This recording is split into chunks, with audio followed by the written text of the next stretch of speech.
ቀዳሚ ዜናችን እናልፋለን። የአብርሆት ቤተ መጻሕፍት ለአገልግሎት ክፍት ከተደረገበት ጊዜ ጀምሮ የንባብ ባህል እንዲዳብር የእውቀት ልውውጦች እንዲኖሩና ከዓለም ጋር በእውቀት መገናኘት እንዲቻል ድልድይ ሆኖ ሲያገለግል መቆየቱን የአዲስ አበባ ከተማ ከንቲባ ወይዘሮ አዳነች አቤቤ ገለጹ። ከንቲባ አዳነች በቤተ መጻሕፍቱ አዲስ ሲስተም ይፋ ያደረጉ ሲሆን ሲስተሙ የተቀናጀ ቤተ መጻሕፍት አስተዳደር ስርዓት፣ ዲጂታል ቤተ መጻሕፍትና የምርምር መድረክ መሆኑ ተመላክቷል። ሀብታሙ ሙለታ ተጨማሪውን ይዟል።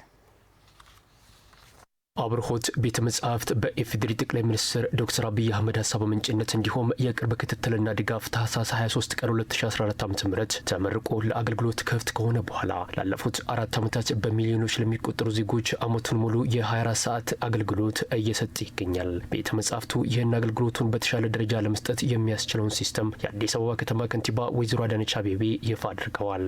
በዚህ ወቅት መልእክት ያስተላለፉት ከንቲባ አዳነች የአብርሆት ቤተ መጻሕፍት ለአገልግሎት ክፍት ከተደረገበት ጊዜ ጀምሮ የንባብ ባህል እንዲዳብር የእውቀት ልውውጦች እንዲኖሩና ከዓለም ጋር በእውቀት መገናኘት እንዲቻል ድልድይ ሆኖ ሲያገለግል መቆየቱን ጠቁመው በቀጣዮቹ ዓመታት አገልግሎቱን በማላቅ ከፍ ባለ ደረጃ ለማገልገል ራሱን በማዘመን ላይ ይገኛል ብለዋል። ለአንባቢያን የንባብ ባህል እንዲዳብር በርካታ የእውቀት ልውውጦች እንዲሆኑ ከዓለም ጋር ደግሞ በእውቀት መገናኘት እንዲቻል ትልቅ ድልድይ ሆኖ የአገልግሎት መስጫ ማዕከልም ሆኖ እያገለገለ ይገኛል።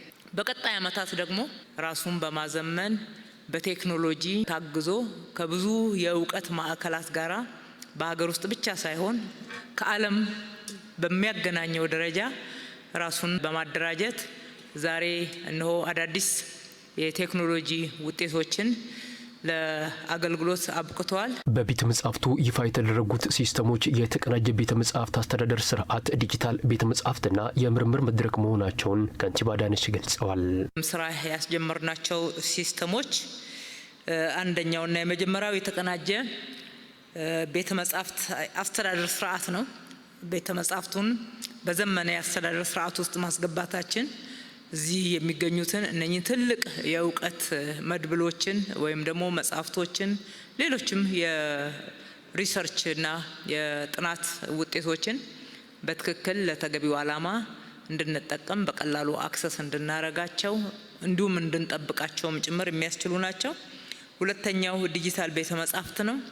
ሶስተኛው የምርምር መድረክ ወይም ደግሞ ፖርታል ይሆናሉ ማለት ነው። ከንቲባ አዳነች አክለውም ሲስተሞቹ ምቹ የጥናትና ምርምር ሁኔታን የሚፈጥሩና ታሪካዊ ብሎም ሳይንሳዊ ጥናቶችን በዲጂታል ጥበቃ አቅም ደረጃ ከፍ በማድረግ የትውልድ ቅብብሎች እንዲኖር ያስችላል ብለዋል። ተመራማሪዎች ለስራቸው አስፈላጊ የሆኑ መረጃዎችና ጥናታዊ ጽሑፎችን ባሉበት ሆነው ያለምንም ውጣ ውረድ ጊዜ ብክነትን ሳያስከትል እንዲያገኙ ምቹ ሁኔታን የሚፈጥር ይሆናል። ከዚህም ባለፈ ታሪካዊ ሳይንሳዊ ሰነዶችን በዲጂታል ጥበቃ አቅም ደረጃ ከፍ አድርገን በመጠበቅ ቅርሶቻችንንም ጠብቀን በክብር ከትውልድ ትውልድ መቀባበል እንድንችል ማሸጋገር እንድንችል የሚጠቅመን ይሆናል። በአመት እስከ 1.8 ሚሊዮን ድረስ ተጠቃሚዎች ያሉት የአብርሆት ቤተ መጻሕፍት ለማዘመን የምናደርገው ጥረት መዲናችንን ብሎም ሀገራችንን የብልጽግና ጉዞዋን በተሳካ ሁኔታ በእውቀትና በቴክኖሎጂ አግዛ ለማሸጋገር የምታደርገው ጥረት አካል ተደርጎ ይታያል። በተጨማሪም እውቀት ለሀገር ግንባታ መዋል እንዲችል እንዲሁም ዓለም አቀፍ ትስስርን ለመፍጠር የሚያግዝ መሆኑን የጠቆሙት ከንቲባ አዳነች ዜጎች በተመቻቸው እድል በመጠቀም የእውቀት አድማሳቸውን እንዲያሳድጉ ጥሪ አቅርበዋል። በከተማችን የምንገነባው መሰረተ ልማቶች ለወጣቶች፣ ለተማሪዎች፣ ለተመራማሪዎች ተደራሽ እንዲሆን እውቀት ለሀገር ግንባታ መዋል እንዲችል እንዲሁም ከዛ አልፎ ከዓለም ጋራ እንዲያስተሳስረንና ደረጃችንን ከፍ በማድረግ ተወዳዳሪ እንዲያደርገን ወሳኝ ነውና ይሄ ትልቅ እድል ለሁላችንም የተከፈተ ነው። የተለየ መስፈርት የለውም። የቤተ መጻሕፍቱን የአስተዳደር ሕግ ጠብቆ መጠቀም ብቻ ይጠበቅብናል። መጠቀም ብቻ ሳይሆን ደግሞ አስተዋጽኦ ማድረግና ለሀገር ያላችሁን እውቀት እዚህ ስፍራ ላይ እንድታቀርቡ ቤታችሁ ነው፣ ተጠቀሙበት ማለት እወዳለሁ። የአብሮት ቤተ መጻሕፍት ዋና ዳይሬክተር አቶ ሙሉቀን ታሪኩ ቤተ መጻሕፍቱ ዓለም አቀፍና አህጉር አቀፍ ተሞክሮዎችን በመውሰድና አሰራርን በማዘመን ለዜጎችና ነዋሪነታቸውን አዲስ አበባ ላደረጉ የውጭ ሀገር ዜጎች የሚመጥን አገልግሎት የመስጠት ቁመና ላይ ይገኛል ብለዋል። እንደ አብሮት ቤተ መጻሕፍት አገልግሎታችንን ያለፉትን 4 ዓመታት መልካም ተሞክሮዎች በማሳደግ ዓለም አቀፍና አህጉር አቀፍ የሆኑ ትኩረቶችን ተሞክሮዎችን በመውሰድ እንዲሁም አሰራራችንን በማዘመን ለዜጎቻችን እንዲሁም አዲስ አበባ መኖሪያቸው ላደረጉ የውጭ ዜጎች የዲፕሎማት ማህበረሰቦች በሙሉ የሚመጥን አገልግሎት ለመስጠት የሚያስችል ቁመና ላይ እንገኛለን። ዛሬ በይፋ ለአገልግሎት የሚውሉት የዲጂታል ቴክኖሎጂ ግብዓቶችም ይህንን እውን ለማድረግ የሚያስችል ተጨማሪ አቅም ይፈጥሩልናል። ሲስተሙን በማበልጸግ ሂደትና አገልግሎት ላይ እንዲውል በማድረግ ሂደት አስተዋጽኦ ላደረጉ አካላት የአዲስ አበባ ከተማ ከንቲባ ወይዘሮ አዳነች አቤቤ ምስጋና አቅርበዋል።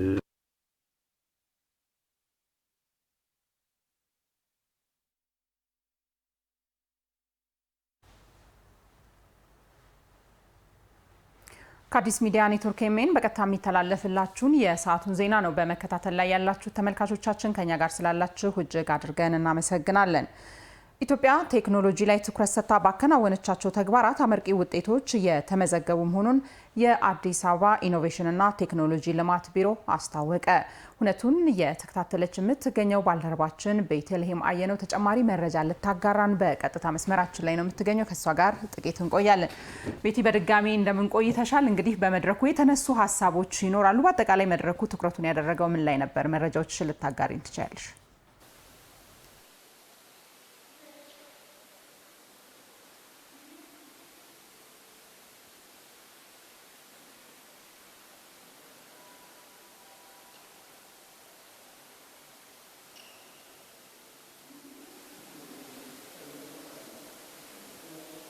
አመሰግናለሁ ኢየሩሳሌም። እንግዲህ በአድዋ ድል መታሰቢያ እየተካሄደ የሚገኘው የ5 ሚሊዮን ኢትዮ ኮደርስ ኢኒሼቲቭ የእውቅና እንዲሁም ደግሞ የማነቃቂያ መርሃ ግብር ነው የተካሄደው። ይህ መርሃ ግብር ዋነኛ ዓላማው እንግዲህ በተለይ ከተማችን አዲስ አበባ በስማርት ሲቲ ግንባታ እያካሄደችው ካለው እንቅስቃሴ ጋር ተያይዞ የበኩላቸውን አስተዋጽኦ ያበረከቱ ተቋማት እንዲሁም ግለሰቦች ናቸው እውቅና የተሰጣቸው ማለት ነው። በዚህ መርሃ ግብር ላይ በተለይ እንግዲህ በዚህ መርሃ ግብር በተቋም በመርሃ ግብሩ ላይ አዲስ አበባ ኢኖቬሽንና ቴክኖሎጂ ልማት ቢሮ ኃላፊ አቶ አዋሌ መሐመድ መልእክት አስተላልፈዋል። እንደ ሀገር ይህንን የኢትዮ ኮደር ስልጠናን ለመውሰድ ከተመዘገቡ 2.8 ሚሊዮን ገደማ ዜጎች መካከል 1.93 ያህሉ እስካሁን ስልጠናቸውን በተገቢ ሁኔታ መከታተላቸውን አንስተዋል።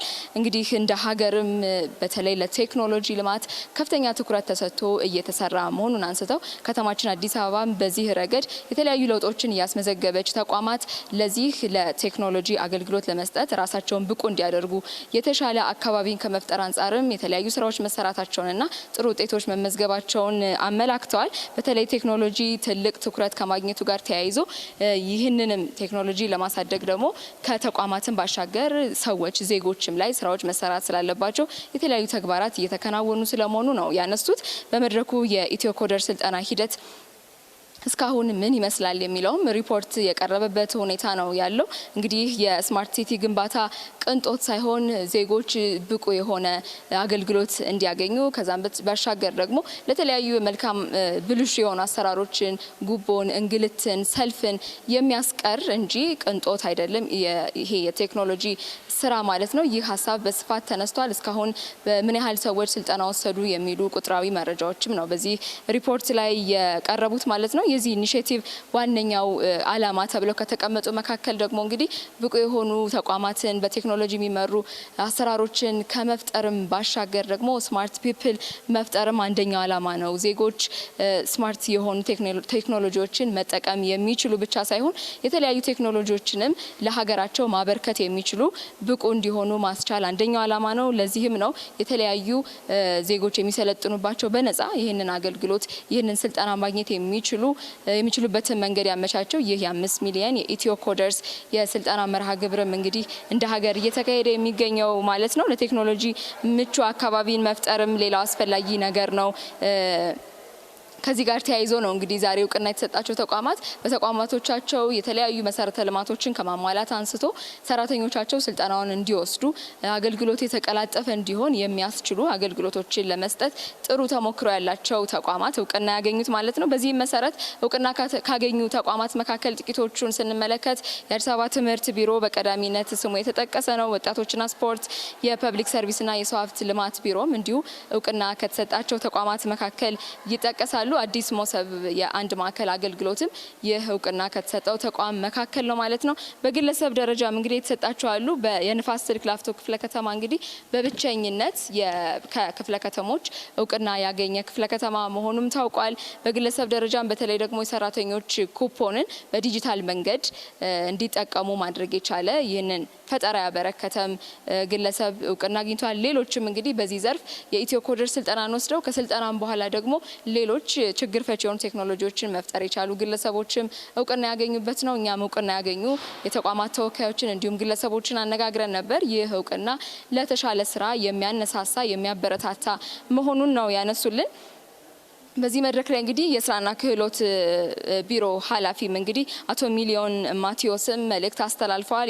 የኢትዮ ኮደር ስልጠና ወጣቶች ለሀገር የሚጠቅም ቴክኖሎጂ እንዲያበረክቱ ትልቅ መንገድ የሚከፍት መሆኑን ጠቁመው እንግዲህ ማንኛውም ኢትዮጵያዊ ስልጠናውን በመውሰድ ለሀገሩ የተለያዩ ሀገሪቱ እያካሄደች ለምትገኘው የእድገት ግስጋሴ የራሱን አሻራ እንዲያኖርም መልእክት አስተላልፈዋል ማለት ነው። እንግዲህ በአጠቃላይ መርሃ ግብሩ ይህ የእውቅናና እስካሁን የኢትዮ ኮደር ስልጠና ምን ላይ ደረሰ የሚለውን አሃዛዊ መረጃዎች እንዲሁም ደግሞ ይህ የስማርት ሲቲ ግንባታ ምን ማለት ነው፣ ለሀገራችን ምን በጎ ትሩፋት ይኖራል የሚለውም እንግዲህ ለመድረኩ ላይ ለተሳተፉ ተማሪዎች፣ የመንግስት ሰራተኞች እንዲሁም ሌሎች የሚመለከታቸው አካላት የቀረበበት ነው ማለት ነው። አጠቃላይ መድረኩ ይህንን ይመስላል። ኢየሩሳሌም አመሰግናለሁ። ባልደረባችን ቤተልሔም አየነው በቀጥታ መስመራችን ላይ ተገኝተሽ ስላካፈልሽ መረጃ መልካም ቀን ይሁንልሽ። ቀጥለናል ተመልካቾቻችን። ከአዲስ ሚዲያ ኔትወርክ ኤሜን በቀጥታ የሚተላለፍላችሁን የዕለተ ቅዳሜ የቀን ዜናችንን ነው በመከታተል ላይ ያላችሁት። ከኛ ጋር ስላላችሁ እጅግ አድርገን እናመሰግናለን። እንግዲህ የፊታችን ረቡዕ የገና በዓል በመላው ሀገራችን በክርስትና እምነት ተከታዮች ዘንድ በድምቀት ይከበራል። ታዲያ ከወዲሁ ከተማችን ሀገራችን በአጠቃላይ ዝግጅታቸውን ማድረግ ጀምረዋል። የበዓላት ሲመጡ እንግዲህ በሀገራችን ብዙ ጊዜ የበዓል ሸመታዎች ይኖራሉና ከተለመደው ጊዜያት ውጪ በበለጠ ሰዎች የተለያዩ የፍጆታ እቃዎችን የሚሸምቱበት መሆኑ ይታወቃል። ይህን በማስመልከትም የአዲስ አበባ ከተማ ንግድ ቢሮ ሸማቾች በቀላሉ የተለያዩ ለቤት ውስጥ ለበዓላት ፍጆታቸው የሚጠቀሙባቸውን እቃዎች በቀላሉ ለማግኘት ያስችላቸው ዘንድ በመዲናችን በሁሉም ክፍለ ከተሞች በሚባል ሁኔታ የተለያዩ ባዛሮች እየተከናወኑ ይገኛሉና እነኛ ባዛሮች ላይ ደግሞ ባልደረቦቻችን እየዞሩ ቅኝት ያደርጋሉ። የቁም እንስሳት ግብይትን በተመለከተ እንዲሁም ደግሞ የአትክልትና ፍራፍሬዎችም በተመለከተ ምን አይነት የገበያ ሁኔታ አለ የሚለውን ደግሞ ከስፍራው ባልደረቦቻችን የሚያጋሩ ነው የሚሆነው። በዚህ ጉዳይ ላይ ደግሞ መረጃን እንዲያደርሱንም እንግዳ ጋብዘናል። እንግዳችን በአዲስ አበባ ከተማ ንግድ ቢሮ ምክትል ኃላፊ አቶ ጸጋይ ደበሌ ናቸው። ከሳቸው ጋርም ጥቂት ቆይታ የምናደርግ ነው የሚሆነው። አሁንም በድጋሚ አብራችሁን ትሆኑ ዘንድ እንጋብዛለን። እንግዲህ በመዲናችን አዲስ አበባ በሁሉም ክፍለ ከተሞች የተለያዩ የገና ባዛሮች ተከፍተዋል።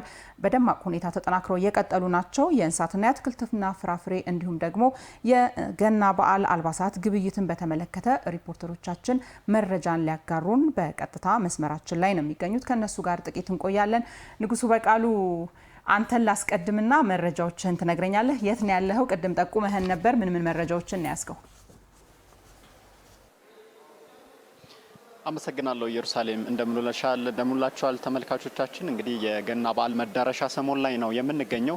በመዲናችን አዲስ አበባም እንግዲህ በተለያዩ ቦታዎች ትናንትም በሁሉም ክፍለ ከተሞች ባዛር ተከፍቷል። እንግዲህ በተለያዩ የገበያ ማዕከላትም በአራቱም ማዕዘን በሚገኙትም ከባዛሮች እኩል በሚባል ደረጃ የግብይት ምርቶች ይሸጣሉ ማለት ነው። ለበዓሉ ግብዓት የሚሆኑ ከወትሮ በተለየ መልኩ በለሚኩራ ክፍለ ከተማም የገበያ ማዕከል እንግዲህ ቅኝት እያደረግኩኝ ነው የሚገኘው። በዚህ የገበያ ማዕከልም በርካታ የሆኑ የግብርና የኢንዱስትሪ ምርቶች እንዲሁም ደግሞ የእንስሳት ተዋጽኦ ምርቶች በስፋት የቀረቡበት ነው ማለት ነው። በተለይም ደግሞ የገና ሰሞን እንደመሆኑ መጠን የተለያዩ ምርቶችን ስንመለከት በተለይም ሽንኩርት ለምሳሌ ቀይ ሽንኩርት አንደኛ ደረጃ በ30 ብር፣ ሁለተኛ ደረጃ በ25 ብር በተመጣጣኝ ዋጋ ጥራቱን በጠበቀ ሁኔታ የቀረበበትን ሁኔታ ተመልክቻለሁ።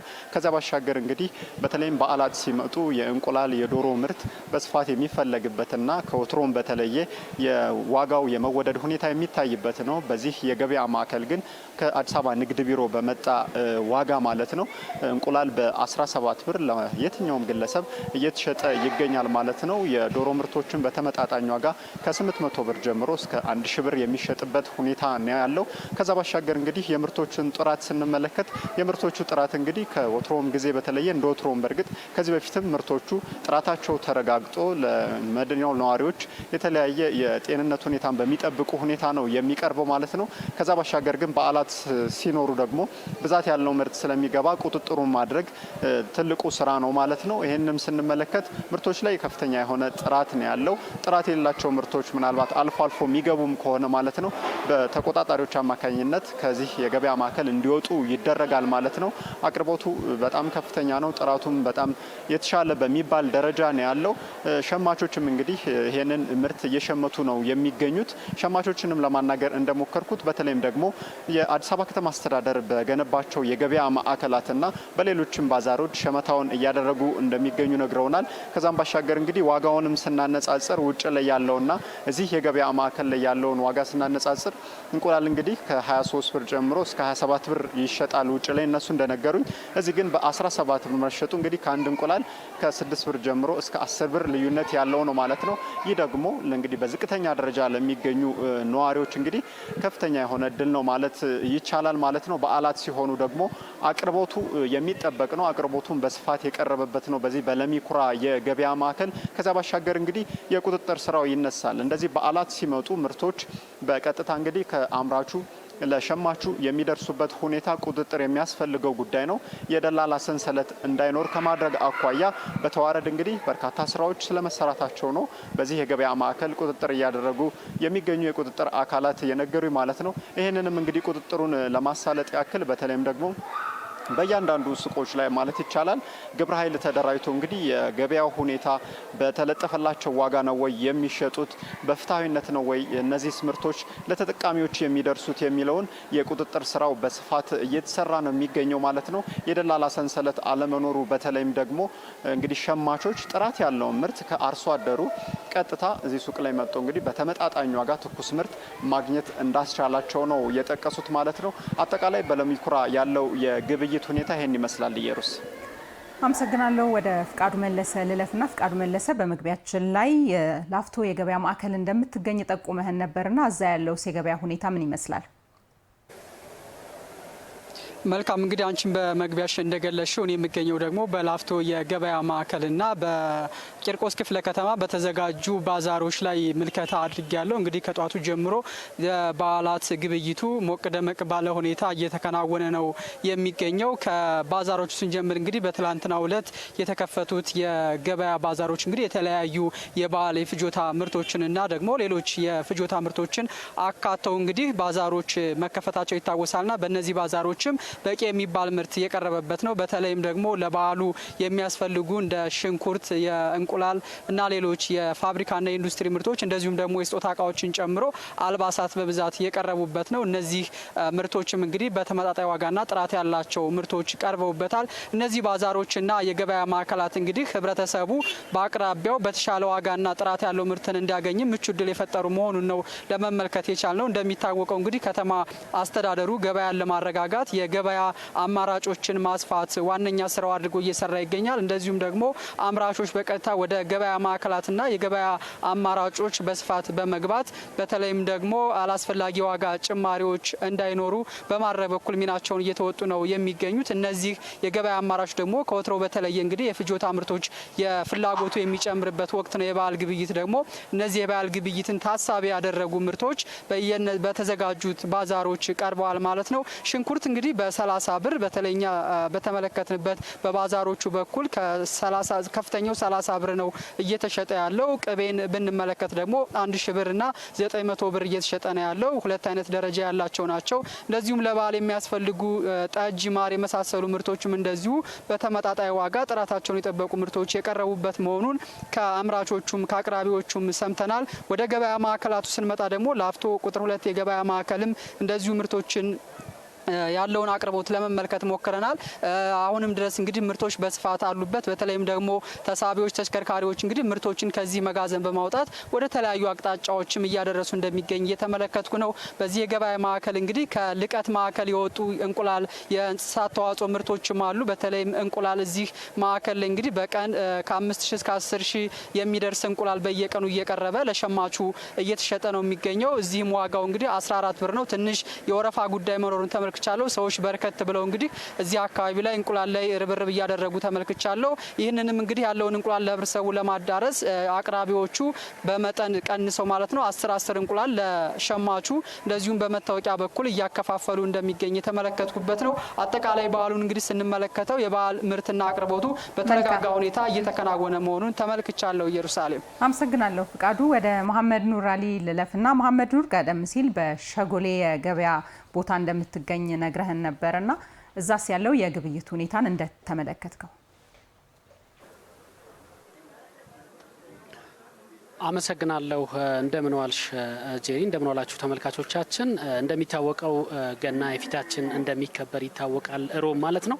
ይህንን በማስመልከት ኤኤምኤንም እንግዲህ ከጠዋቱ ጀምሮ ሸጎሌ የቁም እንስሳት ግብይት ማዕከል በመገኘት ቅኝታችንን አድርገናል ማለት ነው። እንግዲህ በዚህ ማዕከል ላይ በተለይ በዛሬው ዕለት በርካታ የቁም እንስሳቶች ከተለያዩ አካባቢዎች ወደ ማዕከሉ እየገቡ መሆኑን ለመመልከት ችለናል ማለት ነው። ዘወር ዘወር ብለን በአጠቃላይ እንግዲህ በተለይ ቅድመ በዓልን ለማድመቅ የተለያዩ የከተማዋ ነዋሪዎች ወደዚህ ማዕከል እየመጡ የተለያዩ የቁም እንስሳቶችን እየገበዩ እንዳሉ ለመመልከት ችለናል። እኛም ዞር ዞር ባልንበት ወቅት እንግዲህ ኢየሩስ በተለይ ሸማቾችንም እንዲሁም ደግሞ ነጋዴዎችንም ለማናገር ጥረት አድርገን ነበር። በተለይ ነጋዴዎች ደግሞ በዓሉን ታሳቢ በማድረግ በርካታ የቁም እንስሳቶችን በስፋት ይዘው መቅረባቸውን ነግረውናል። በሌላ በኩል ደግሞ ሸማቾችም በተለይ ለበዓል የሚያስፈልጋቸውን ለመሸመት ወደዚህ ማዕከል መጥተው በብዛት በርካታ የቁም እንስሳቶች መኖራቸውን እንዳዩና እንዲሁም ደግሞ ለበዓል የሚያስፈልጋቸውን ለመግዛት እነሱ በምርጫ እንደቀረበላቸው ጭምር ሸማቾችም ሀሳባቸውን ነግረውናል ማለት ነው። ዞር ዞር ብለን ደግሞ ዋጋዎቹንም ለመጠየቅ ጥረት አድርገን ነበር። የተለያዩ ከተለያዩ ክፍለ ሀገር የመጡ የተለያዩ በሬዎች በዚህ ማዕከል ይገኛሉ። ዝቅተኛ የምንለው እንግዲህ ከ50 ሺህ ብር ጀምሮ የተለያዩ በሬዎች ለእርድ የሚሆኑ መኖራቸውን ጠይቀን ከነጋዴዎች ሰምተናል። በመካከለኛ ደረጃ እስከ 80-100 ሺህ ብር ጭምር እንዳለም ለማየት ችለናል። የሐረር ሰንጋ የምንለው እንግዲህ ከ140 ጀምሮ እስከ 150 እንዲሁም እስከ 160 ሺህ ብርም የተሸጠ ስለመሆኑ ለመመልከት ችለናል። እንግዲህ ዘወር ዘወር ብለን ባነጋገርንበት ወቅት በተለይ ማህበረሰቡ ቀሪ ቀናቶች አሉ የገና በዓልን ለማክበር። እንግዲህ ይህንን በዓል ደግሞ ከሚያደምቁና በዓል ከሚያደርጉ ስነ ስርዓቶች ውስጥ የእርድ ስነ ስርዓት ይከወናል። ታዲያ ይህ የእርድ ስነ ስርዓትን ለማከናወን ደግሞ በተለይ በጋራ ሆነው የቅርጫ እርድ ስነ ስርዓትን በጋራ ለመግዛት ወደዚህ የመጡ ነዋሪዎችን ሸማቾችን ለማናገር ሞክሬ ነበር። እነሱም ደግሞ በተለይ የአብሮነት እሴታቸውን ለማጎልበት በጋራ በዓሉን ለማድመቅ በጋራ የሚገዙበት ሁኔታ ስለመኖሩና እንዲሁም ደግሞ የሚፈልጉትን ከብት አግኝተው ገዝተው ሲሄዱም ለመመልከት ችያለው ማለት ነው። በሌላ በኩል እንግዲህ ነጋዴዎችም ምናልባት አንጻራዊ የሆነ ጭማሪ ከዚህ በፊት አንዳንድ የትራንስፖርት ሁኔታ ላይ የነበረውን ጭማሪ በማስመልከት የተወሰነ ጭማሪ ቢኖርም ግን በብዛት በአማራጭ ህብረተሰቡ የሚፈልገውን የቁም እንስሳት መገብየት የሚችልበት በዓሉን የሚያደምቅበት የተለያዩ የቁም እንስሳቶችን በስፋት ይዘው መቅረባቸውን ለመመልከት ችለናል ማለት ነው። ከነሱ በሰማነው መሰረት በአጠቃላይ እንግዲህ የዚህ የሸጎሌ የቁም እንስሳት ግብይት ጤናማ የሆነ የግብይት ስነ ስርዓት እንዳለ ነው ለመታዘብ የቻል ነው። በተለይ በዓሉ ገና ስለሆነ ደግሞ ከነገ በኋላ በቀጣይ ቀናት ደግሞ ከዚህ በላይ ደግሞ የተሻለ የግብይት ሁኔታ እንደሚፈጠር ይጠበቃል ማለት ነው። በአጠቃላይ ግብይቱ ጥሩ የምርት አቅርቦት መኖሩን እኛም በቅኝታችን ለመታዘብ ችለናል ማለት ነው። ኢየሩስ፣ ለአሁን ያለኝ መረጃ ይሄንን ይመስላል። አመሰግናለሁ። አመሰግናለሁ ባልደረቦቼ። ከተለያዩ የገበያ ማዕከላትና የቁም እንስሳት ግብይት ቦታ ሆናችሁ በቀጥታ መስመራችን ላይ በመግባት መረጃዎችን ለእኛና ለተመልካቾች ስላካፈላችሁ መልካም ቀን ይሆንላችሁ።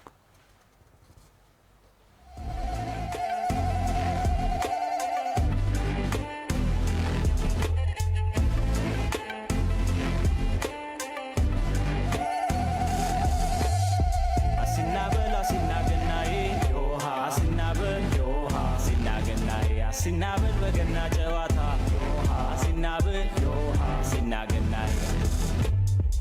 አባቴ ሰላም ጋሺ እንደምን አሉ? እንኳን አደረሰው። ከብዙ አመታት በኋላ ተገናኝተን ልንጨፍር ስናስብ እሱ የሚለው ሌላ እኔ የምለውና ሁላችንም አልተግባባንምና ለምን ማን ትክክል እንደሆነ አዋቂ ሰው አንጠይቅም ከመጨፈራችን በፊት ብለን ነው እንደው የወዳጆቻችን ቤት እየሄድን በጭፈራ እንኳን አደረሳችሁ ልንላቸው አስበን ነው።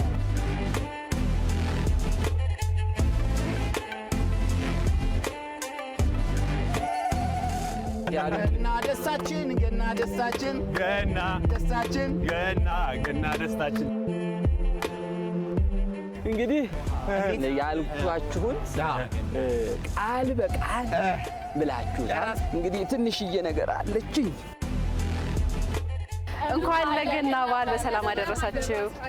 እንኳን አብሮ አደረሰን። መልካም ገና ያድርግላችሁ። አሜን። ሀገራችንን ይጠብቅልን። አሜን አሜን አሜን።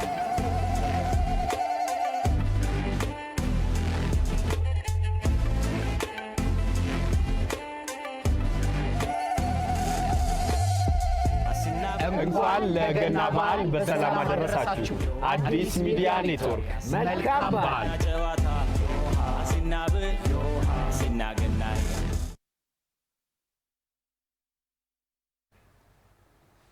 ቀጥለናል ተመልካቾቻችን። ከአዲስ ሚዲያ ኔትወርክ ኤምኤን በቀጥታ የሚተላለፍላችሁን የሰዓቱን ዜና ነው በመከታተል ላይ ያላችሁት። ቀደም ሲል ከመሸጋገሪያው በፊት የተለያዩ ሪፖርተሮቻችን ከተለያዩ የገና በዓል ግብይት ከሚከናወንባቸው ባዛሮች፣ የገበያ ማዕከላት እንዲሁም ደግሞ የቁም እንስሳት የግብይት ሂደት ከሚከናወንበት ስፍራ በመግባት መረጃዎችን የገበያው ሁኔታ ምን እንደሚመስል አጋርተውን ነበር።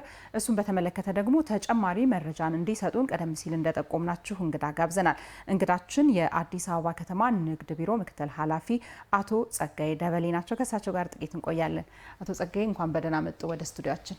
እንኳን ስለጋበዛችሁን በጣም እናመሰግናለን። እኛ መልካም እንግዲህ ቀደም ሲል አብረን ተከታትለናል። የተለያዩ ሪፖርተሮቻችን የተለያየ ቦታ ሆነው የገና ግብይት የገና በዓልን በማስመልከት የሚዘጋጁ የባዛሮች እንዲሁም የቁም እንስሳት የግብይት ቦታ በመገኘት የገበያው ሁኔታ ምን እንደሚመስል ለእኛና ለተመልካች አጋርተውናልና እንዲሁ በአጠቃላይ ለበዓሉ የበዓል ፍጆታ አቅርቦት ምን ይመስላል ከሚለው እስቲ እንጀምር። እሺ፣ አመሰግናለሁ። እንግዲህ በአጠቃላይ የዘንድሮ ገና በዓልን አስመልክቶ አዲስ አበባ ንግድ ቢሮ በርካታ ስራዎችን ሲያከናውን ቆይቷል። ከዚህ አንጻርም ይሄ በግብረ ኃይል የሚመራ በከተማ አስተዳደሩ ምክትል ከንቲባችን የሚመራ ግብረ ኃይል ነው። ከዚህ አንጻር በቂ ቅድመ ዝግጅት ሲደረግ ቆየና ትላንት እንዳያችሁት ከሆነ በእናንተ ምልከታም አጠቃላይ የባዛር መክፈቻ ተደርጓል ማለት ነው። በዚህ መሰረትም 5 የገበያ ማዕከላት ላይ ምርት እንዲዘጋጅ እንዲቀርብ ተደርጓል። በ5ቱ ገበያ ማዕከላት ብቻ ሳይሆን በ239 የሰንበትና ቅዳሜ ገበያዎች አሉ። በተጨማሪ ደግሞ እነዚህን አጠቃላይ የእህል ምርቶች፣ የሰብል ምርቶች፣ የአትክልትና ፍራፍሬ፣ የኢንዱስትሪና የፋብሪካ ምርቶችን በእነዚህ 239ና 5 የገበያ ማዕከላት እና 11ዱ ክፍለ ከተማ ላይ በተዘጋጁ ባዛር ላይ እንዲቀርብ ተደርጓል። ይሄ እንግዲህ በቂ የሆነ ምርት በተመጣጣኝ ዋጋ እንዲሸጥ አምራቹና ሸማቹ በጣም በትስስርና አማርጦ በሚገዙበት በተለየ ከሌላው የበለጠ የአንድ ወርን የበለጠ ዝግጅት ተደርጎ ይሄ በቂ ምርት እንዲቀርብ ተደርጓል። ስለዚህ እስካሁን ድረስ ጥሩ እንቅስቃሴ አለ። አሁንም ይሄ ቀጣይ እንዲሆን ክትትል ድጋፍ የተደረገ ነው ማለት ነው። መልካም እንግዲህ ብዙ ጊዜ በዓላት ሲመጡ የበዓል ፍጆታ እቃዎች ላይ ነጋዴዎች ዋጋ ሲጨምሩ ይስተዋላልና ይህ እንዳይሆን በእናንተ በኩል እያደረጋችሁት ያለው የክትትልና ቁጥጥር ሂደት ምን ይመስላል? እንግዲህ ይሄ በከተማ ማዕከልም በክፍለ ከተማ በወረዳም የተቋቋመ ግብረ ኃይል አለ። እነዚህ አርቲፊሻል ግብይት እንዳይፈጸም ህገወጥ ነጋዴም እና እነዚህ ዝግ የሆኑ ነጋዴዎች በዚህ ጣልቃ እንዳይገቡ በንግድ ቁጥጥርም አለ። በዚህ መሰረት እስከታች ድረስ ቁጥጥር ይደረጋል። በህብረት ስራ ማህበራት ላይም በስጋ ቤቶች ላይም የሚዘንም የነዚህ መለኪያ መሳሪያዎች ተደርጎ ታች ላይ የቁጥጥር ባለሙያዎች ወርዶ ክትትል ይደረጋል። ከዛ ውጪ ደግሞ የነጻ ስልክ ጥሪ ያለ በ8588 ጥቆማ እንዲያደርጉ ይሄንን እስከታች ድረስ የተዋቀረው ግብረ ኃይል ክትትል ድጋፍ ያደርጋል ማለት ነው። አመሰግናለሁኝ። በአዲስ አበባ ከተማ ንግድ ቢሮ ምክትል ኃላፊ አቶ ጸጋዬ ደበሌ እዚህ ስቱዲዮአችን ተገኝተው ስለሰጡ መረጃና ማብራሪያ እንዲሁም ስለ ጊዜዎት በአድማጭ ተመልካቾቻችን ስም አመሰግናለሁ። መልካም ቀን። እኔም ከልብ አመሰግናለሁ ስለጋበዛችን። መልካም ተመልካቾች፣ ከአዲስ ሚዲያ ኔትወርክ ኤምኤን በቀጥታ የሚተላለፍላችሁ የሰዓቱ ዜናችን አሁንም ወደ እናንተ መድረሱን ይቀጥላል። ወደ ሌላ ጉዳያችን ደግሞ እናልፋለን። የአዲስ ሚዲያ ኔትወርክ ለአንድ ዓመት ያህል ወደ ተመልካቾች ሲያደርስ የነበረው አዲስ ታለንት ሾው ታህሳስ 29 ቀን 2018 ዓ.ም እንደሚጠናቀቅ ተገልጿል። ሰገነት ውድነህ ዝርዝሩን ይዛለች። በአዲስ ሚዲያ ኔትወርክ ለአንድ ዓመት ያህል ወደ ተመልካቾች ሲደርስ የነበረው የአዲስ ታለንት ሾው ልዩ የተሰጠው ውድድር ሊጠናቀቅ በጣት የሚቆጠሩ ቀናት ቀርተውታል። አንድ ዓመት ሙሉ እኛ አርትን ፍለጋ በጣም ሮጠናል። አርትና ወጣትን ለማገናኘትም ትልቅ ትግል አድርገናል። በዚህ ረገድ እውነት ለመናገር ጥሩ ተሞክሮዎችን ያገኘንበት ስራ ነው ብዬ አስባለሁ። በአዲስ ሚዲያ ኔትወርክ በጣም ትልቅ ትኩረትና ግምት የተሰጠው በጣም ተወዳጅ ከብዙዎቹ ጋር እንኳን ብናነጻጽረው የተሻለና አንደኛ ሊባል የሚያስችል እንትን ያለው በእውቀት ነው የሚመራው። የዘመኑን ጥበብ የተላበሰ ነው። በአይነቱ በአቀራረቡና በይዘቱ በልዩነት የመጣው አዲስ ታለንት ሾው በሶስቱ ክውን ጥበባት በሰርከስ በሙዚቃና በትወና ዘርፎች ከ60 በላይ ተወዳዳሪዎችን አሳትፏል። አዲስ ሚዲያ ኔትወርክ ደግሞ የነበረው ላይ የሆነ ነገር አድ አድርጎ ነው የመጣው። ሁሌ ያለውን ነገር ብቻ እሱን ይዞ መሄድ ብቻም ሳይሆን ምን እንጨምርበታለን፣ ሌሎች ሚዲያ ላይ ያልታዩ ነገሮች እኛ ደግሞ ምን አድርገን እንምጣ የሚለውን ሀሳብ በመጀመሪያ ደረጃ እሱን ፕሮፖዛላችን ውስጥ ቀርጸን እሱን አድሬስ ለማድረግ ያስቀመጥነው ግብ አሁን የተሳካ ነው ብዬ አስባለሁ። በሶስቱ የኪነ ጥበብ ዘርፎች በልዩ አቀራረብና ይዘት የመጣው አዲስ ታለንት ሾው መስከረም 1 2017 ዓ.ም ነበር በልዩ የተወዳዳሪዎች ዝግጅት ወደ ተመልካቾች መድረስ የጀመረው። ይህ አዲስ ታለንት ሾው ውድድር በሀገራችን የኪነ ጥበብ እና ልዩ ተሰጥኦ ውድድሮች የሽልማት ታሪክ ከፍተኛ የሆነውን ይዞ እነሆ ዛሬ በበዓል ልዩ ዝግጅት ብቅ ብሏል፣ ጀምሯል። እንኳን ደስ አላችሁ ማለት እፈልጋለሁ። ሶስቱን ማጣመሩ በራሱ የተለየ ነው። አንድ ነገር ላይ ብቻ ስቲክ ብናደርግ አንዱን ወገን ብቻ ነው የምናስደስተው ወይም ደግሞ የምናስተምረው። ሶስቱንም መያዛችን ልዩ ያደርገናል። አዲስ ታለንት ሾው ከሙዚቃና ከትወና ባሻገር በልዩነት ይዞት የመጣው የሰርከስ ውድድር እጅግ ልብ አንጠልጣይ፣ አጓጊ፣ አስገራሚና አዝናኝ የሆኑ ትዕይንቶች የታዩበት ነበር። አዲስ ሚዲያ ኔትወርክ ላይ የነበሩ ተወዳዳሪዎች ስፔሻሊ በሰርከስ ማለት እንችላለን ትላልቅ ሀገራዊ ኢሹ ላይ እየተሳተፉ ተሰጥኦአቸውን እያሳዩ ነው ያሉት። አሁን ሰርከስ በዓለም አቀፍ መድረክ እንደምታውቂው ኢትዮጵያውያን በብዙ ቦታ ስመጥሮችን እንኳን እያስፈነደቁ እያዝናኑ እንዲህም አለ እንዴ ተብሎ ሁሉ የኢትዮጵያን ስም በዓለም መድረክ የሚያስጠሩበት ትልቅ አውድ ነው ማለት ይቻላል። በምዕራፍ 7 የአዲስ ታለንት ሾው ውድድር በትወና በሰርከስና በሙዚቃ የዘርፍ አሸናፊ ለሆኑ ከአንደኛ እስከ 3ኛ ለወጡ 9 ተወዳዳሪዎች የገንዘብ ሽልማት የተበረከተላቸው መሆኑ ይታወሳል። ከመጀመሪያ ዙር ጀምረው እስከ 7ኛ ዙር የነበሩ ሰዎች ሚዲያ ላይ ይታያሉ። ሰዎች ያያቸዋል። ተሰጥኦአቸው ምንም ቢሆን ሰዎች በየጊዜ ኮመንት እያደረጋቸው ወደ ተሻለ ነገር እንዲመጡ መንገድ ይከፍትላቸዋል። አዲስ ሚዲያ ኔትወርክ በብዙ ሪፎርም ውስጥ ነው ያለው። ግን ደግሞ ከሪፎርሞቹ ደግሞ በተለይ መዝናኛው ኢንዱስትሪ በጣም በአጭር ጊዜ ውስጥ ተቋሙ ተቀላቅሎ ጥሩ ውጤት ያስመዘገበበት አንዱና ዋነኛው ብራንዳችን ነው ማለት ይቻላል አዲስ ታለንት ሾው። ታህሳስ 29 ቀን 2018 ዓ.ም ፍጻሜውን የሚያገኘው የአዲስ ታለንት ሾው የተሰጠው ውድድር የአሸናፊዎች አሸናፊ ማን ይሆን የሚለው በጉጉት እየተጠበቀ ይገኛል። ሁሉንም መሸለም አይቻልም። ከዚህ ውስጥ ማን እንደሚሸለም እንግዲህ ማን እንደሚያሸንፍ ህዝቡ የሚወስነው፣ ዳኞች የሚወስኑት፣ ክራይቴሪያውን የሚያሟሉ አሸናፊ ይሆናሉ። ለነሱ እንኳንም ደስ አላችሁ መልካም እድልም ማለት እፈልጋለሁ። ተወዳዳሪዎች በበኩላቸው ለአሸናፊዎች አሸናፊ የፍጻሜ ውድድር በሚሊዮን ለሚቆጠረው ከፍተኛ የገንዘብ ሽልማት አሸናፊ ለመሆን ዝግጅታቸውን ማጠናቀቃቸውን ገልጸዋል። በዚህ ዙር አሸንፋለሁ። ለማሸነፍ በቂ ዝግጅት አድርጌያለሁ። ለማሸነፍ ተዘጋጅተናል። ለማሸነፍ ዝግጅቴን ጨርሻለሁ። በእለቱ በዚህ ልዩ የአዲስ ታለንት ሾው የፍጻሜ ዝግጅት ላይ ከፍተኛ የመንግስት ባለስልጣናት፣ የአዲስ ሚዲያ ኔትወርክ አመራሮች፣ የኪነ ጥበብ ባለሙያዎችና ጥሪ የተደረገላቸው እንግዶች በተገኙበት የአሸናፊዎች አሸናፊ የባለተሰጦች ውድድር የሚጠናቀቅ ይሆናል። ይህ ልዩ የአሸናፊዎች አሸናፊ የሚለይበት የአዲስ ታለንት ሾው የባለተሰጦች ውድድር በዕለተ ገና ከ8 ሰዓት ጀምሮ በቀጥታ ስርጭትና በተለያዩ የማህበራዊ ሚዲያ አማራጮች ወደ ተመልካቾች የሚደርስ ይሆናል።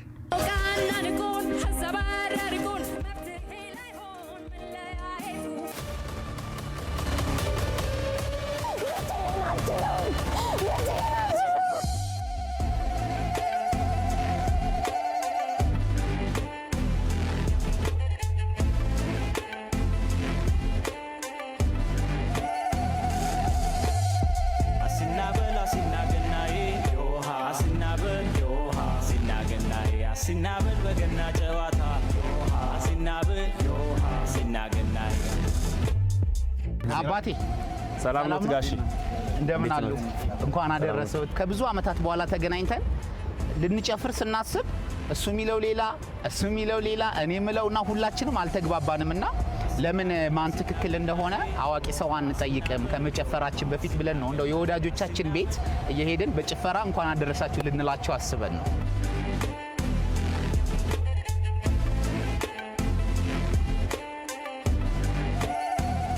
ገና ደስታችን ገና ደስታችን ገና ደስታችን ገና ደስታችን እንግዲህ ያልኳችሁን ቃል በቃል ብላችሁታል። እንግዲህ ትንሽዬ ነገር አለችኝ። እንኳን ለገና በዓል በሰላም አደረሳችሁ። እንኳን አብሮ አደረሰን። መልካም ገና ያድርግላችሁ። አሜን። ሀገራችንን ይጠብቅልን። አሜን አሜን አሜን።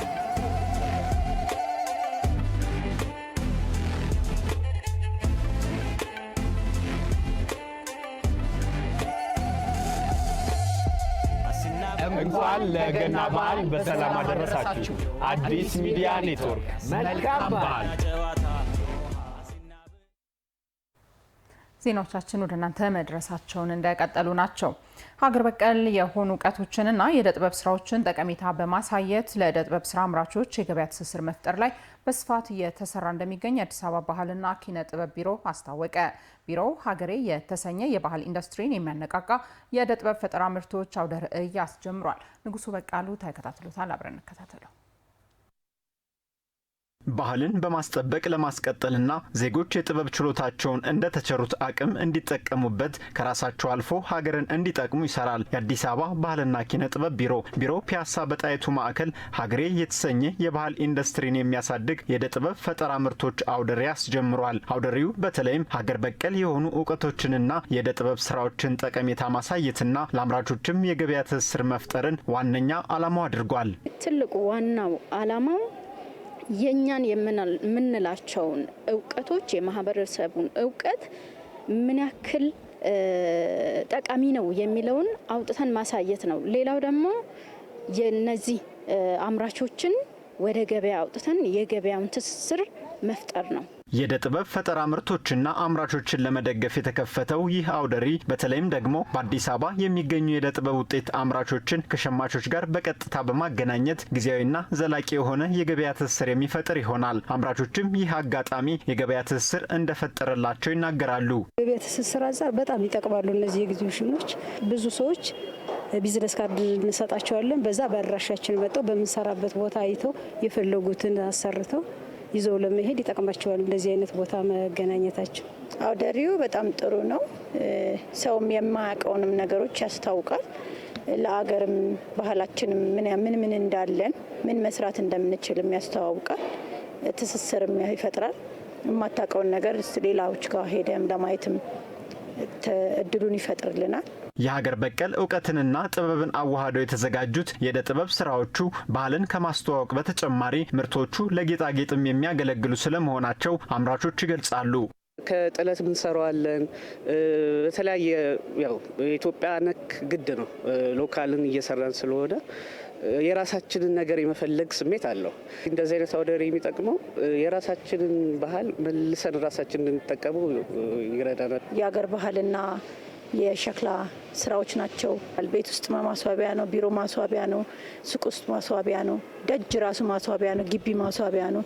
ምንም ነገር ለዚህ የምትለው ነገር የለም እና በጣም የሚያማምሩ እቃዎች ናቸው። በአውደ ርዕዩ የተለያዩ ምርቶችን የሚያመርቱ 35 አምራቾች እየተሳተፉ ሲሆን በቀጣይም እንደ ከተማ ለሚካሄደው የባህል ፌስቲቫል ዝግጅት እየተደረገ እንደሚገኝ ተገልጿል። ወደ 35 የሚሆኑ የተለያየ ምርት አቅራቢዎች ናቸው።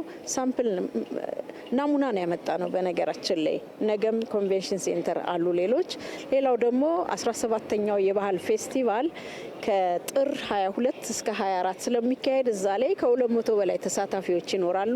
ወደዛ ለመሄድ እነዚህ ማሳያዎች ናቸው። አውደ ርዕዩ ለ5 ቀናት እንደሚቆይም ተመላክቷል።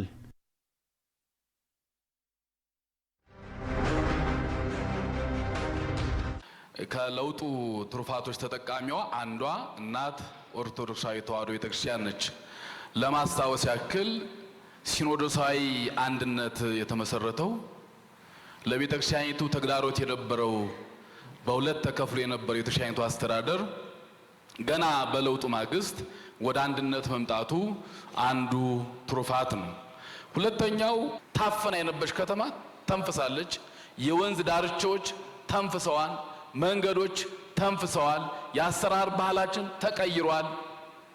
ከንቲባ ከሌሊቱ 6 ሰዓት አግኝቻለሁ ሳይት ላይ። እንዲህ አይነት እሳቤ እኮ ቁርጠኝነት ይጠይቃል። አይተናል እኮ አመራርነት፣ ሀገር መውደድ ያላቸው አመራሮች አልፎ አልፎ አይተናል። በዚህ ልክ ግን ቁርጠኝነት መቼም ስለማይገኝ ይሄ የስራ ባህል አሁን የሚቸግረኝ ወደፊት አዲስ አበባ ለማስተዳደር ልዩ የስራ አመራር ማሰልጠኛም ሳያስፈልግ አይቀርም።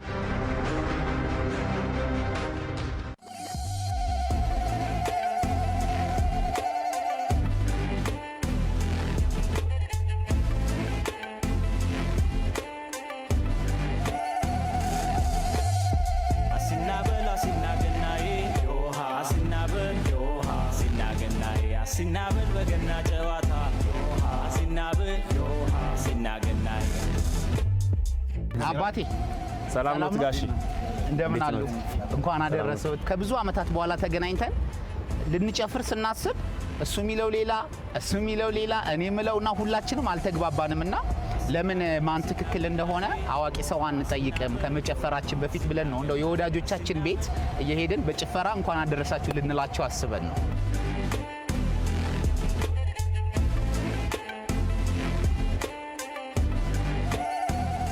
ገና ደስታችን ገና ደስታችን ገና ደስታችን ገና ደስታችን። እንግዲህ ያልኳችሁን ቃል በቃል ብላችሁታል። እንግዲህ ትንሽዬ ነገር አለችኝ። እንኳን ለገና በዓል በሰላም አደረሳችሁ። እንኳን አብሮ አደረሰን።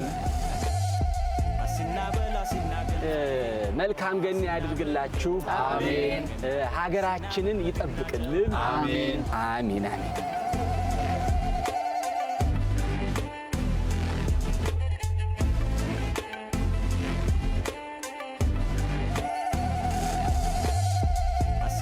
እንኳን ለገና በዓል በሰላም አደረሳችሁ። አዲስ ሚዲያ ኔትወርክ መልካም በዓል። ተመልሰናል ከመልእክቶቹ። በከተማዋ ለአንድ ወር የሚቆይ የመንገድ ደህንነት ግንዛቤ ማስጨበጫ ንቅናቄ እንደሚካሄድ የአዲስ አበባ ከተማ ትራፊክ ማኔጅመንት ባለስልጣን ገለጸ።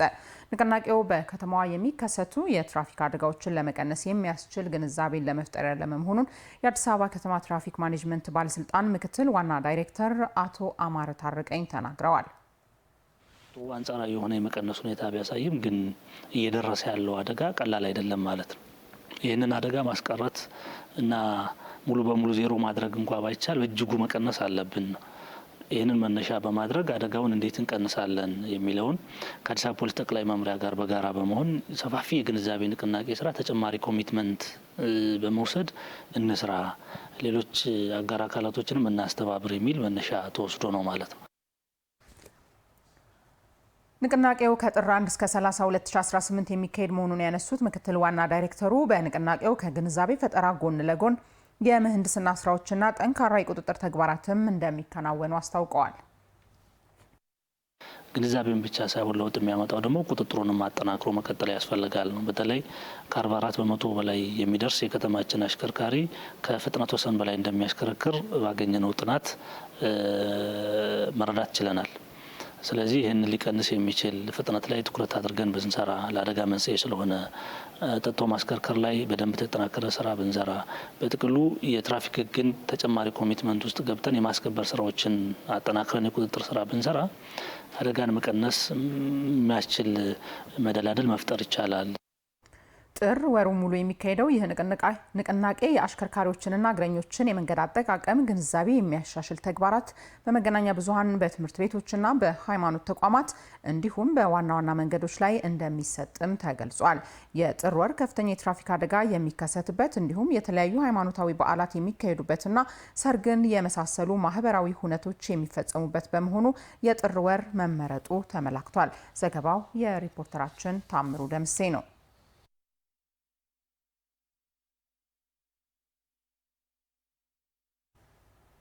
ነዋሪዎች ያለአግባብ ያጠሯቸውን የውስጥ ለውስጥ መንገዶች በአፋጣኝ እንዲያነሱ የአዲስ አበባ መንገዶች ባለስልጣን አሳሰበ። ባለስልጣኑ ግብረ ኃይል በማቋቋም የነዋሪዎች እንቅስቃሴና ደህንነት ላይ አደጋ ጋርጠዋል ያላቸውን አጥሮቹን የማንሳት ስራን አስጀምሯል። መቅደስ ደምስ መንገድ የሁሉም ነገር መሰረት ነው። ከቅርብ ጊዜያት ወዲህ ግን በአዲስ አበባ የውስጥ ለውስጥ መንገዶች ላይ በርካታ የብረት አጥሮችን መታዘብ ጀምረናል። እነኚህ የብረት አጥሮች ዓላማቸው ምንም ሆነ ምን ግን ከጥቅማቸው ይልቅ ጉዳታቸው ያመዘነ ሆኖ ይነሳል። የመንገዶቹ መዘጋት ብዙ ዘርፈ ብዙ ችግሮች ያስከትላሉ። አንደኛ ትላልቁ መንገድ ሲዘጋ ማስተንፈሻ ቦታ ይጠፋል። የታመመ ሰው ይዤ ወደ ሆስፒታል እየሄድኩና ዋናው መንገድ ሲዘጋ ብኝ በውስጥ መንገድ ገባሁ። ከዛ በብረት ተዘግቷል። ወርጄ ብለምነው ፈጽሞ እምቢ አለኝ። በቃ ታሳልፍ ብለውኛል፣ አላሳልፍ። መንገድ እኮ ነው ስለው የነዋሪዎቹ መብት ነው፣ ሰው እዚህ ሰፈር ከየት መጥተው ነው አለኝ። በዛን ጊዜ የነበረኝ አማራጭ መደወል ነበር። ደውዬ ፖሊስ መጣ፣ አስከፈተልኝ መንገዱን፣ ሄድኩ። ለእኔም እንደ አንድ ሹፌር እንደ አንድ በመኪና እንደሚጠቀም ሰው መውጣት ስፈልግ ብዙ አማራጮች አሉ፣ ግን እነዚህ ሁሉ አማራጮች ዝግ ናቸው። ያለው አንድ መንገድ ብቻ ነው። በዛ እንወጣለን። ያ ከተዘጋ መቆም ነው። ግን ከ6 ከ7 በላይ መውጫ አለ እዚህ አካባቢ። እነዚህ በሙሉ ተዘግተዋል፣ በብረት አጥር ተዘግተዋል። መግቢያ ቁጥሮች አሉ። እዛ 4 5 6 የሚባሉ መግቢያዎች አሉ። ማታ ስቴጅ ተዘግቶ ዞረሽ ትመለሻለሽ። አማራጭ የሌላቸው እነዛ ብቻ ሆነው ግን በቃ ሁሉም የራሱን ሲዘጋው በአንዱ ትሄጃለሽ ትመለሽና በአንዱ ስቴጅ ዝግ ነው። ከዛ መጨረሻ ላይ አስፓልቱን ይዘሽ ዞረሽ አሁን ለምሳሌ ኃይሌ ጋርመንት ለመውጣት በላይ ዞረሽ በአስፓልቱ ምትሄጅባቸው በተለይ ከመሸ እንደዛ አይነት እንትኖች አሉ። ድሮ ያው ይሄን መንገድ ነበረ የምንጠቀመው ወደ ትምህርት ቤትም ለመሄድ እናም ወደ ላፍቶ አካባቢውን ወደ ላይ ከፍ ብሎ ለመውጣት ስትፈልጊ ያው ይሄን መንገድ ነበር እንዳቋራጭ የምንጠቀመው። አሁን ግን ያው ታጥሯል። ስለዚህ በአስፋልት መዞር ሊጠበቅብን ነው ማለት ነው። ታላላቆቻችን ስራ ማታ ላይ ከስራ የሚመጣ ሰው ምናምን ከ2 ተኩል በኋላ ከ3 ሰዓት በኋላ አምሽቶ ሰርቶ የሚገባ ሰው ያው ለመግባት ይቸገራል፣ ይቆለፋሉ በሮቹ እና ያው ላይክ እንደግላቸው አድርገው ነው የሚያስቡት። የተሰራው አክሰስ እንዲያደርግ ነው። ስለዚህ ፍሪ መሆን አለበት፣ ሁሉ ጊዜ ነጻ መሆን አለበት ያ መንገድ። ምክንያቱም አምቡላንስ መንቀሳቀስ አለበት፣ እሳት ሊነሳ ይችላል። እሳት አደጋ ፍሪሊ መንቀሳቀስ መቻል አለበት። ይህንን እንደግፎም አይደለም፣ አግባብ አይደለም። በአዲስ አበባ የመንገዶች ባለስልጣንና አጋር አካላት ትብብር እነኚህን የውስጥ ለውስጥ መንገድ አጥሮችን የማንሳት ስራ በስፋት እየተካሄደ ይገኛል።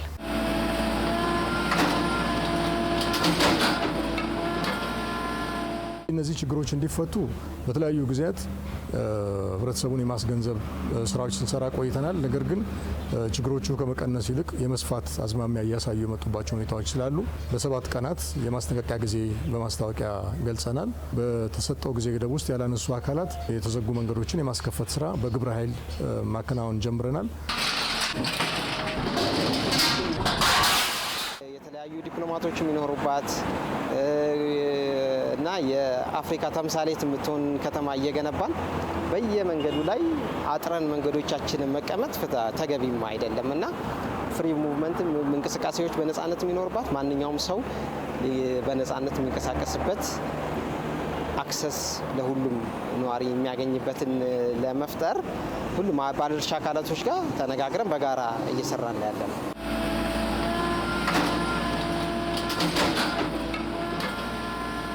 መነሳት የነበረባቸው መንገዶች 100% ነበሩ።